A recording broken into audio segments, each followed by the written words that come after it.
Во студиото на Здрава Македонија по 9 часот се дружиме со доктор Весна Дамеска, специјалист по семејна медицина, Ана Тодоровска, лиценциран психолог, советник и практичар на експресивна арт-терапија, и писателката Марга Велеска. Останете со нас до 11 часот. Така, останете со нас со се до 11 часот, а во овој дел од емисијата, како што веќе знаете, ги пречекуваме и нашите гости. Во денешната емисија имам гостинки, што значи сите се дами, сите сме дами. Цеца го мести микрофонот, но мислам дека важно ти си тука. Тука сум Бисерче, добро утро официјално пред гледачите и пред камерите. Почитувани поздрав и до вас. Верувам дека уживате уште од 6:45 па се до 11 часот ќе станете со нас. Како што каже Бисера, имаме три прекрасни дами овде во студиото, инспиративни приказни кои што ќе ги споделиме со вас. А јас сум сигурна дека првото утринско кафе веќе си го пиете со нас и можеби веќе ќе појадувате. Но како што е редот, ние да им посакаме уште еднаш топло добредојде и да си почнеме со сите прашања што сме ги подготвиле. Така, имаме интересни гости, различни професии, се запозна во собата за гости и гостинките наши, но да им посакаме официјално добре не дојдовте. Доктор Весна Дамеска, специјалист по семејна медицина во службата за превентивна за здравствена заштита на деца до 6 години од јавната здравствена установа Железничар. Добре не дојдовте за прв пат во Здрава Македонија. Добро утро и на вас и на вашите гледачи. Подобро ве најдов. Така, имаме одлични теми и прашања кои што кажа Цеца, на кои што ќе разговараме ова утро, но за почеток рековме да ве представиме пред нашите гледачи. Ана Тодоровска веднаш до вас, лиценциран психолог, советник и практичар на експресивна арт-терапија. Добро утро и ви благодарам на поканата. Така, Ана, ќе дознаеме и од вас што значи експресивна арт-терапија. Отворивме една тема со Цеца, додека чекавме. Ние се си прашавме да заклучиме, но ќе прашаме се повторно да слушнат и нашите гледачи. И велам добро утро и за нашата сега веќе колешка, новинарка, Марга Велеска, но и писателка. Тоа е и поводот зашто те поканивме да дојдеш во нашата емисија, да ја промовираме твојата најнова книга поезија. Ќе ни кажеш и ти за кога ќе биде промоцијата, каде ќе биде промоцијата и за сите оние книги кои што ни ги можеш донесено, тие делот тие книги се и автобиографски.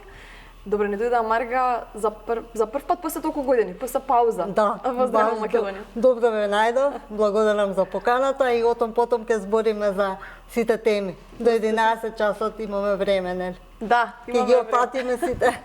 Имаме време и со Цеца се да прашаме што ни интересира, но и гледачите. Се надевам со три жени на маса и ние две. Може да продолжиме. Може ќе продолжиме. Ќе ги скокнеме рекламите денеска, не мора рекламите. Да, ако ни дозволат. Да почнеме со оние посериозни теми, Бисера, може со докторката, затоа седнавме така веднаш за тебе.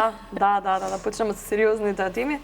Бидејќи споменавме сте специјалист по семејна медицина за превентивна заштита кај децата до 6 години, тука влегува и вакцината, односно вакцините кои што треба да ги примат децата во оној вакцинален календар, редовните вакцини, но голем број на родители има кои што се антиваксери, барем така се нарекува таа група антиваксери.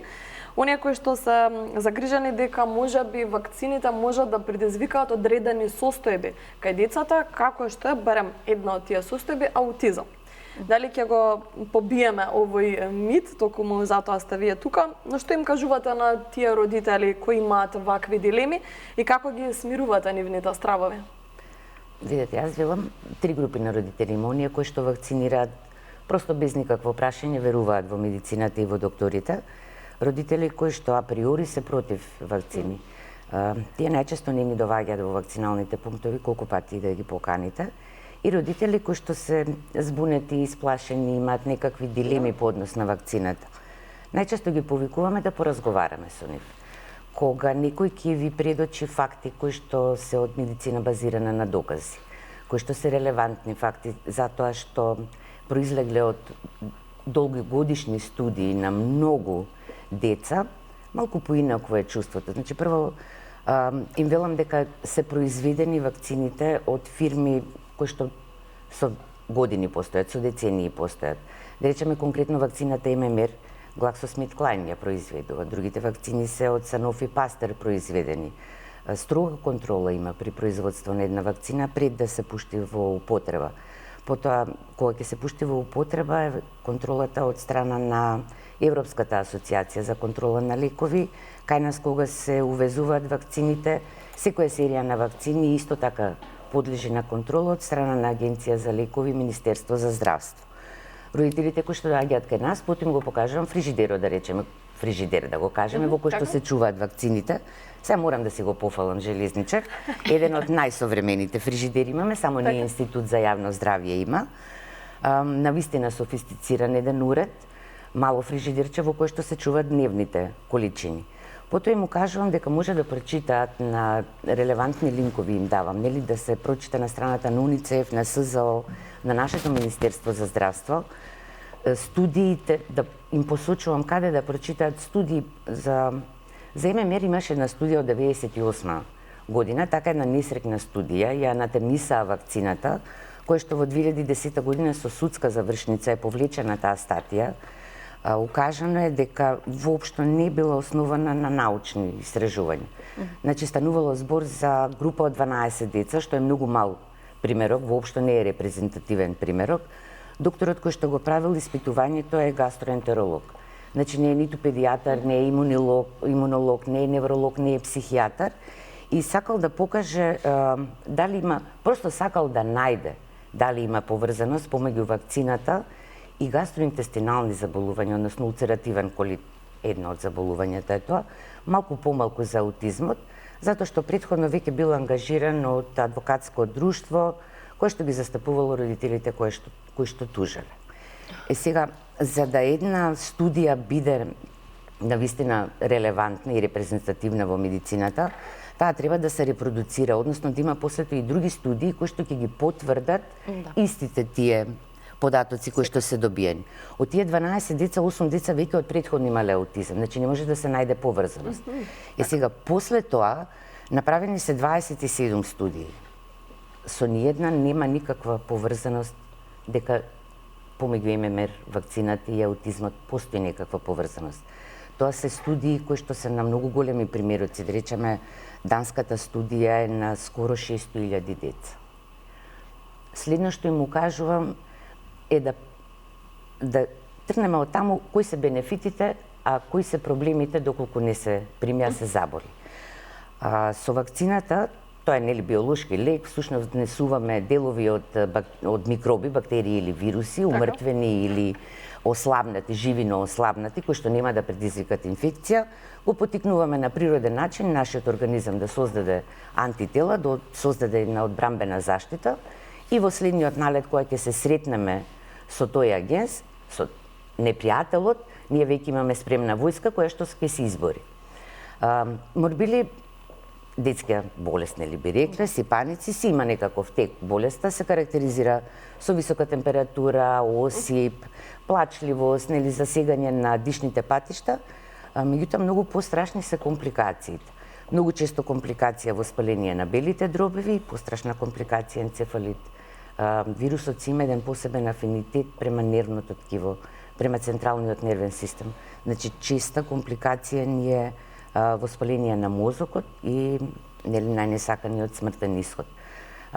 Некои статистики на кратко, 1 од 4 деца кое што не е вакцинирано завршува со смртен исход. 4 до 8 развиваат како компликација енцефалит. Кога ќе ги согледате тие последици и тоа што можете со една вакцина да го постигнете, најголемиот дел од родителите се разубедени или им треба уште малку време да прочитаат нешто од тоа што сум им посочила, па да дојдат. И сега во последно време најголем аргумент ми е картончето на мојот внук, кој што има 18 месеци и е вакциниран. Не чекавме да проди и да прозбори, си ја прими вакцината на 13 месеци. Да, после тоа на кој што го кажавте, излегува дека неинформираноста често е најчеста причина, нели, поради која што родителите се одлучуваат да не ги вакцинираат своите деца. Најчесто е неинформираноста или знаете како, нели сега многу популарно Google доктор или некој ChatGPT. Ете така. Следење на социјални мрежи на така самонаречени експерти, кои што некој пат се дразнуваат и титула да се стават пред името, иако не завршиле медицина сега. Да. Сепак, нели да веруваме на докторите и на медицина базирана на докази. Апсолутно, јас секогаш и мислам, верувам и Бисера и сите ние наутро кога споделуваме совети, велам кога чувствувате било каква промена во вашиот организам, посоветувајте се со здравствено лице, нели да не правиме ништо на собствена рака, особено па кога станува збор за нели нашето дете, мислам дека не сме ние најдобрите доктори за него.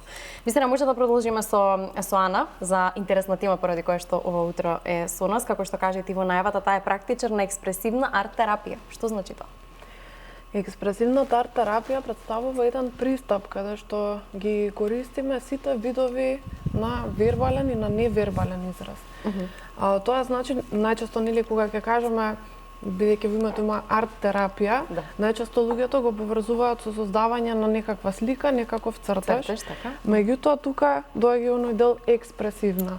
Тоа значи дека секој вид на човечко изразување може да се примени во функција на добросостојба. Значи тука не влегува само цртежот, туку кога кажувам уметничко дело, тоа може да биде и танц, може да биде и било какво движење кое што ќе изрази и ќе одрази состојбата која што чувствуваме, може да биде скулптура, создавање на некаква кукла, работа со текстил, со природни материјали, пишување, сликање, буквално, значи и фотографијата, да не ги заборавиме денеска, нели и сите дигитални алатки кои што постојат и тие представуваат еден начин како ние можеме да ја канализираме таа внатрешна состојба. Она кое што е карактеристично за експресивната арт-терапија е дека не се задржуваме во еден модалитет или еден начин на израз, туку истото искуство може да го истражиме заеднички, влегувајќи од една форма во друга.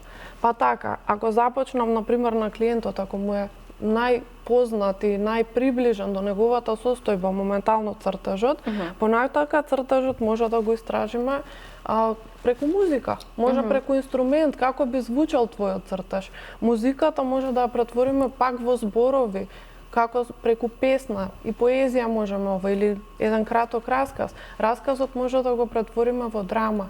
Она е кое што е влегување од еден во друг канал. Всушност тоа е срцето и суштината на овој пристап. А колку се луѓето подготвени да ги искажат своите емоции преку сите овие алатки кои што ги кажавте, бидејќи некако традиционално сме научени одиме на психолог, збориме, плачеме и чекаме фидбек некој од таа страна. Да, првото нешто, бидејќи јас со возрастни лица моментално работам, на децата малку има тоа поприродно, поспонтано. Во некој дел од нашиот развој, нели и воспитување и како се насочуваме во текот на животот, ние престануваме и забораваме да се играме. Меѓутоа, играта, спонтаноста, креативноста е многу важен дел за нашето здравје, бидејќи тоа е буквално поврзано со нашиот директен личен израз, нашата суштина како човечки битија. И сега, најчесто возрастните имаат една препрека внатрешна, јас не знам да цртам, не знам да пеам, не знам да танцувам. Некако сме во грч. Да, на некој начин како погрешно ќе го направам ова, ќе сгрешам. Меѓутоа, овдека не се работи за уметноста, туку преку уметноста. Она естетско толкување воопшто не е важно, бидејќи не ги правиме овие дела за да задоволиме некакви уметнички критериуми, стандарди. Не сме на надпревар, туку сме кај психолог. Така. Туку ние само ја користиме уметноста и креативниот процес за да стигнеме до исцелување, до интеграција, до подобро разбирање на себе си, до една добро состојба. Колку сеанси, да кажам, се потребни за некој да знае правилно да ги искаже чувствата, вие да ги прочитате и да почнете да работите на истите? Нема некое правило, затоа што секој доаѓа со една своја позадина. Така што истражуваме, тоа е многу индивидуален процес, затоа што на едно дело, еве како цртежот ќе го земам за пример, можеме тоа да го работиме и 10 средби, затоа што сите луѓе имаат внатре едно богатство во својот свет и не можеме да знаеме однапред каде тоа ќе однесе и што се ќе отвори. Меѓутоа, заеднички го истражуваме тој процес и нормално секој си има свој темпо на работа, спремност, отвореност, различно, нели, на различно ни е позадината од која што и моментот од кој што тргнуваме. Да, може подоцна во емисијата, ако сакате да споделиме некоја успешна приказна, се разбира без имиња и презимија, но да ги охрабриме сите оние кои што можеби се малку повеќе затворени и не знаат како да ги искажат своите емоции, тоа да го направат токму кај вас. Бистра, може да продолжиме со Марга, но пред да зборуваме за книгите кои што вие лично ги работите, ги пишувате, може ли да ја споделиме накратко вашата животна приказна за сите оние кои што не ја знаат? Така, пред се, ако може на тим, Се разбира, се разбира. не мора персирање. Вака, јас боледувам, ајде да кажам, од церебрална парализа. Порано одев на третман соматични клетки. Сега, малку по короната, малку стана потешко, бидејќи се тоа е приватно, но еве, сега се насочив малку кон уметноста, иако се тоа го правам уште од дете. Браво. Па така.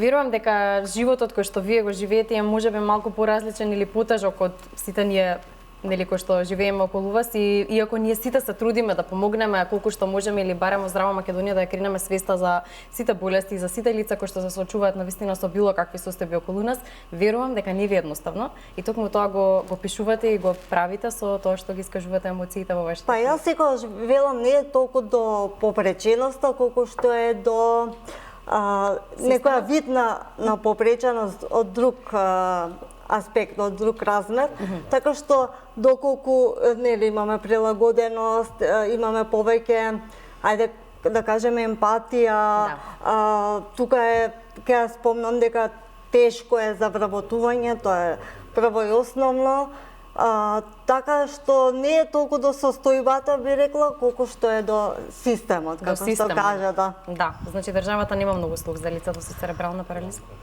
Па не би се насочила само кон една диагноза, кон сите со попреченост, без разлика дали е церебрална или...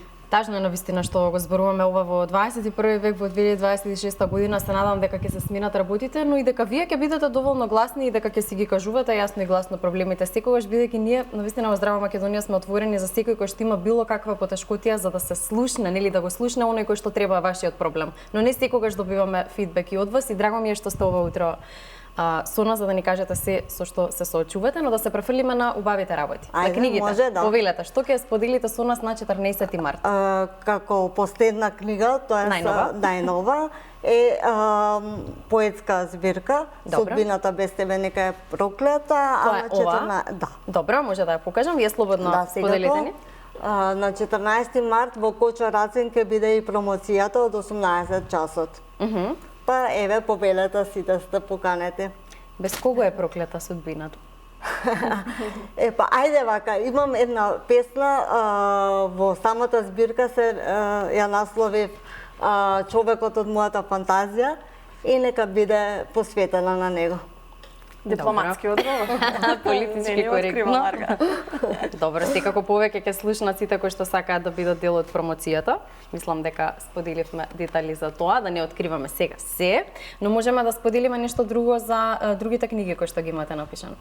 Може, секако со кој да идеме. Со автобиографскиот роман. Може, да.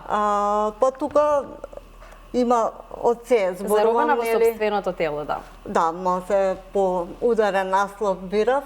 Значи, тука има се, од зборував за состојбата, зборував, има и љубов, без љубов ништо. Се разбира. Така што нека си ја прочитаат, да не сакам да навлегувам, нели, во самата книга. Да, секако. Така накратко, да не откриваме. И може да споменеме. Ова ми е првенче. Тишината, да. Излезена е во 2007 година, тогаш беше конкурс, се пријавив, ја добив наградата Даница Ручигај за најдобра поетска збирка таа година. Браво. Треба вам да ви посветиме една емисија, посебно.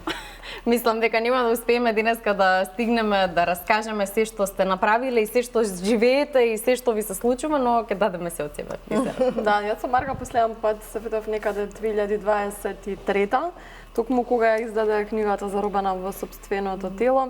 Марга, колку работи се сменија од тогаш до сега, затоа што зборувавме на истиве теми. Не беше вработана, ти беше многу тешко што не беше вработана, а сега си. Зборувавме, нели, дали има можност како родителка. Да, сега сум од скоро, таза што се вели. Браво.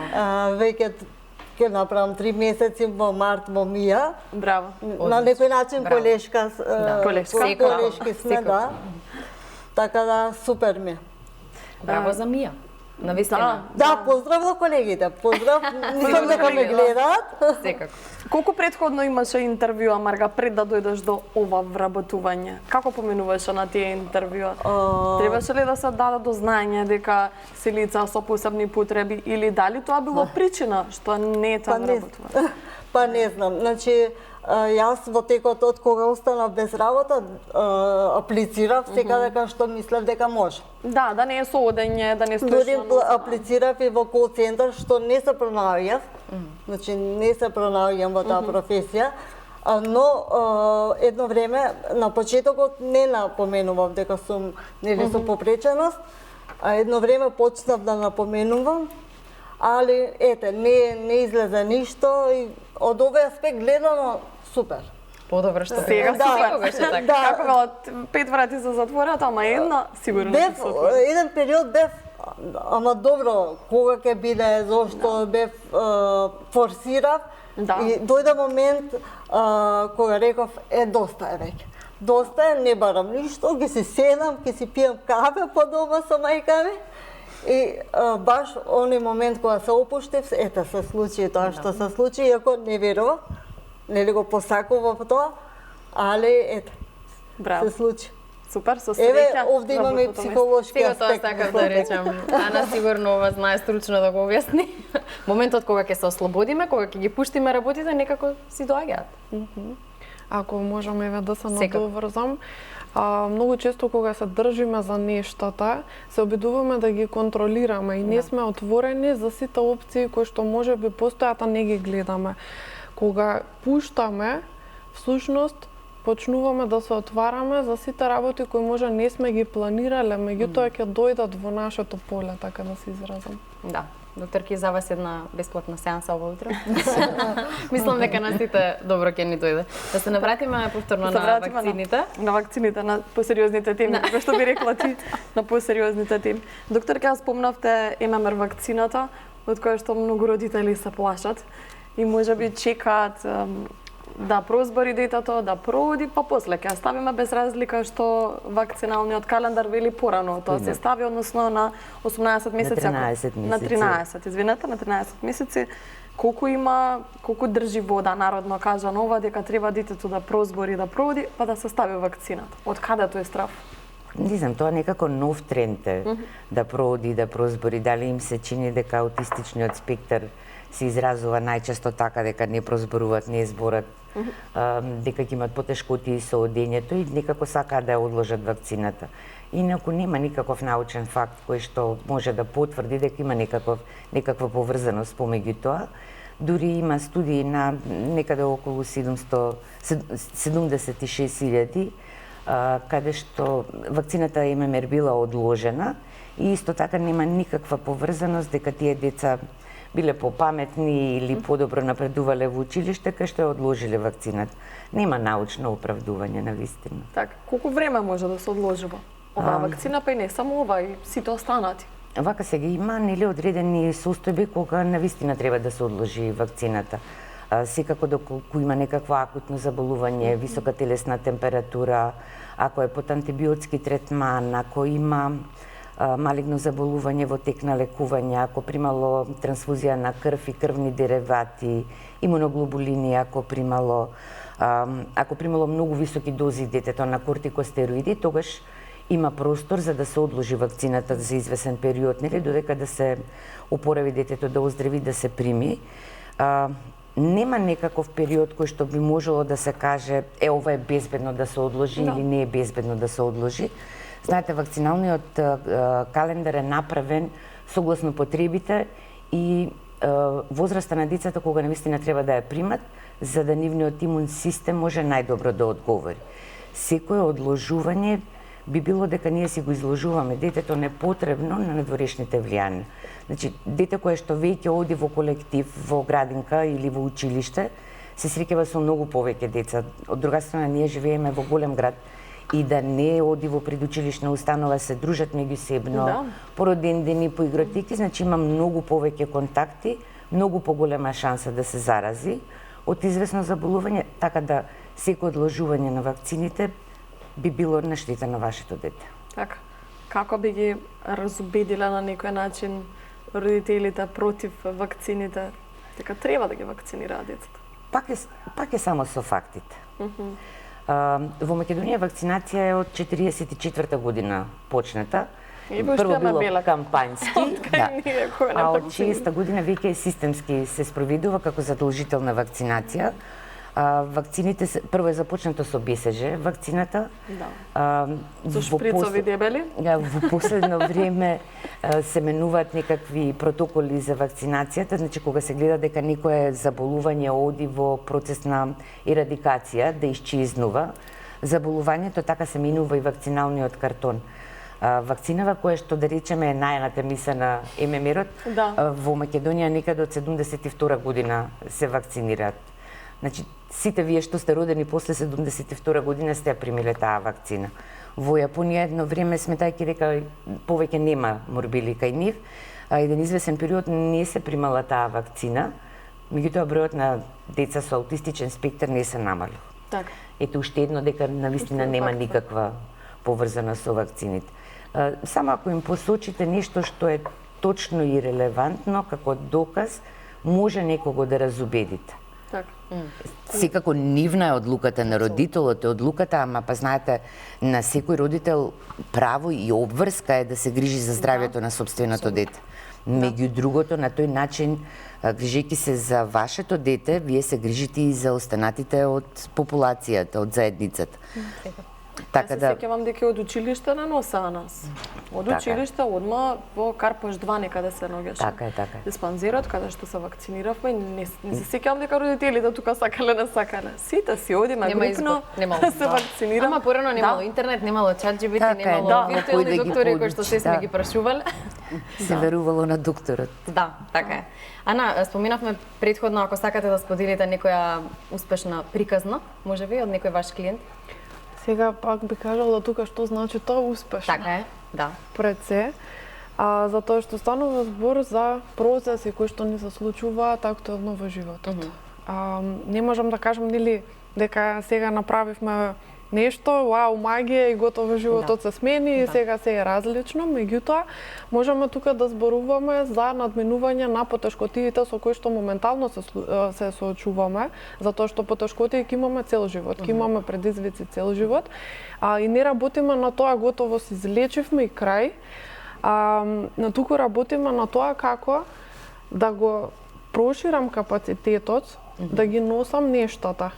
И како понатаму кога ќе доаѓаат нови, можеби слични ситуации на моите претходни искуства, како јас подобро да се носам со нив. Односно, еден од главните фокуси на експресивна арт-терапија е да ги зајакнеме своите ресурси на поддршка, своите капацитети за носење на нештата.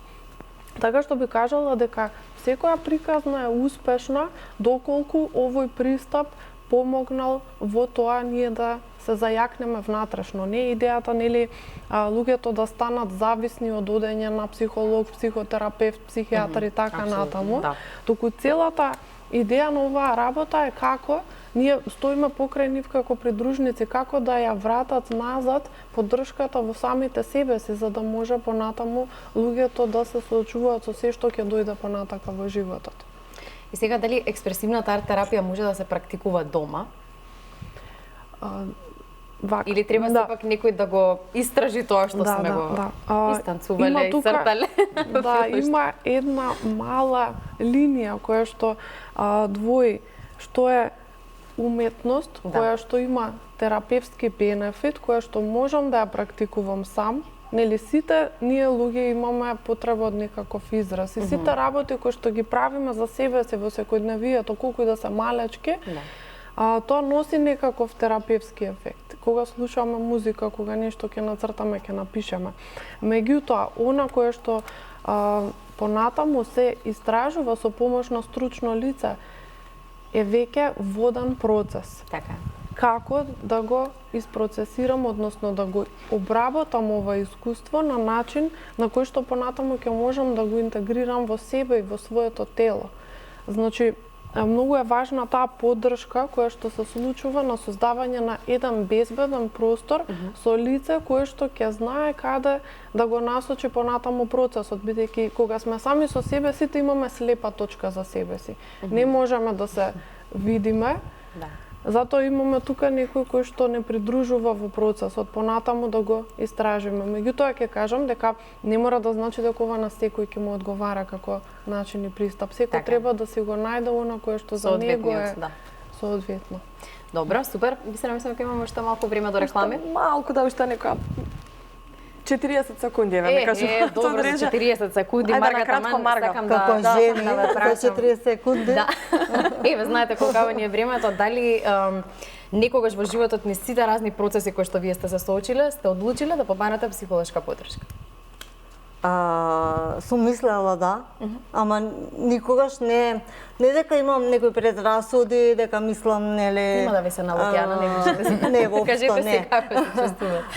Немам предрасуди, едноставно не сум се осмелила, ајде така да кажам, а од кога излезе да, ChatGPT.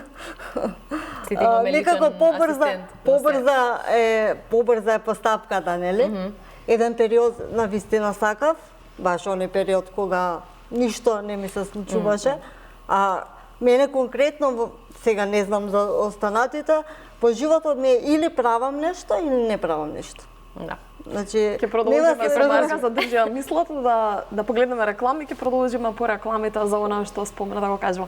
Правиме кратка пауза тука, ги гледаме рекламите, потоа се враќаме во студиото.